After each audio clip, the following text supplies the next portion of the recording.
is a matter of national importance.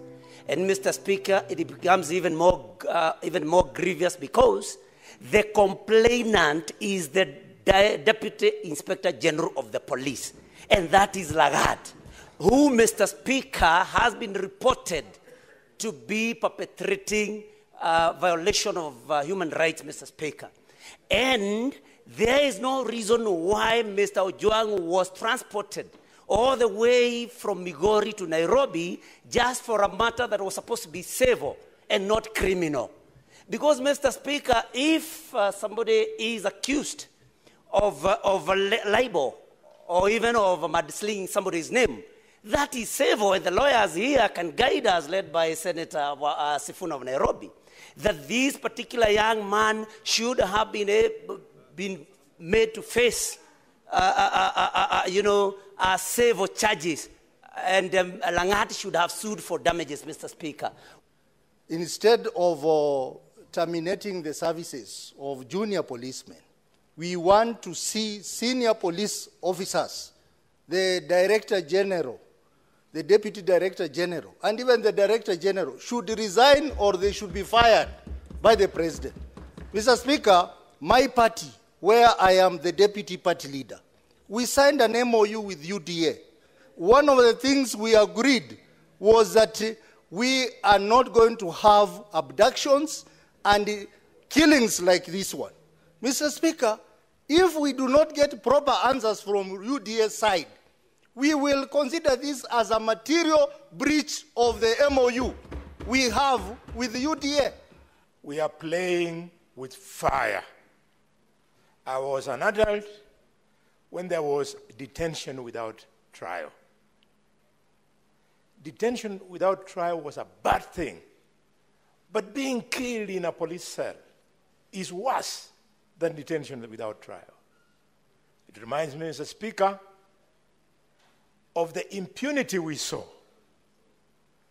when, Mr. Speaker, then Vice President Moi lied to the country that Josiah Mwangi Kariuki had traveled out of the country when they had killed him. The same impunity we saw the police tell the country that Dr. Robert Ouko had committed suicide when they had killed him. I'm asking that this matter be escalated to a level whereby we must bring fear in government for government to respect human life. Mr. Speaker, it is not enough to ask that the Deputy Inspector General resigns. We want the same speed which we saw when our colleague was killed last month, when arrests were made. We want Mr. Eliud Lagat to be arrested so that he can write a statement from a police station for it to be clearer to him that he has a responsibility.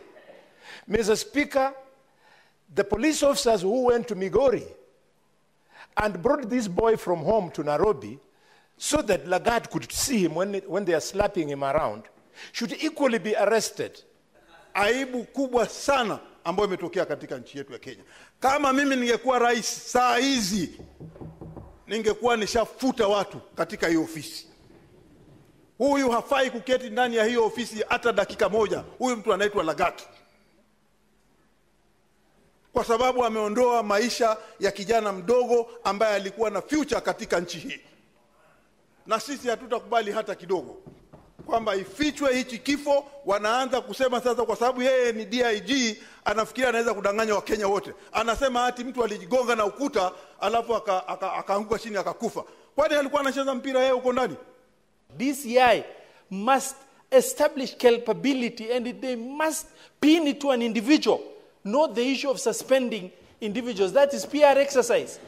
We want a swift action. Otherwise, the people setting up the president should be unearthed, because the issue that is happening is an issue that is image spoiling.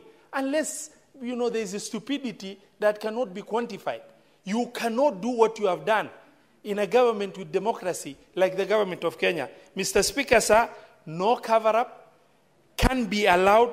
Justice must be served and justice delivered, and the nation is waiting. I agree with colleagues that there are people who are intended to sabotaging President William Ruto government. And is led by the Minister of Interior, who should take and resign, Mr. Speaker, and take personal political responsibility on this matter, Mr. Speaker. I request also that the Parliament Committee, Mr. Speaker, is very incompetent. And you know that incompetence, if you transfer from roads to lives, we lose lives, Mr. Speaker. We have lost a young man, 31-year-old, who had just married, Mr. Speaker.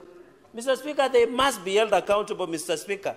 But, Mr. Speaker, when you go to a police station and you are killed, Mr. Speaker, this is a very, very serious situation. Mr. Speaker, there's one time in this country where we used to have people who speak their minds. They are picked and you never see them. Sometimes, Mr. Speaker, they are picked and you see them in courts pleading guilty after being tortured in cells. Mr. Speaker, we have been struggling so that these things become a thing of the past. And it is very sad, Mr. Speaker, when we see any injustice rearing its head again. Mr. Speaker, it is not the small boys. It must be the big boys who organize this kind of a thing. Me, I've never heard, Mr. Speaker, I've never heard that somebody can be charged for making somebody infamous. I don't know what a senior police officer, what type of fame a senior police officer wants to be. Where is he going with that fame? And Mr. Speaker, fame is something you can take to a civil court. Somebody does not have to be arrested and put in cell because he has made somebody infamous. Mr. Speaker, I have even seen in this country pictures where people are putting the president in the cells. And they are never arrested, Mr. Speaker. Is this police officer even bigger than the president? Why can he not be arrested and interrogated, Mr. Speaker, if we don't tackle this particular case up to the end, Mr. Speaker? Kenyans will not believe us. Kenyans will not believe that even as leaders we are serious.